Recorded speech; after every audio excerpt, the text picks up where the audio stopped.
The procedure is done under local anesthesia to keep the patient comfortable. First, the dentist gently loosens the damaged tooth from the jawbone.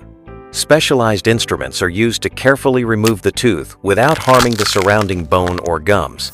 Once removed, the area is cleaned to prevent infection. After extraction, the jawbone is inspected.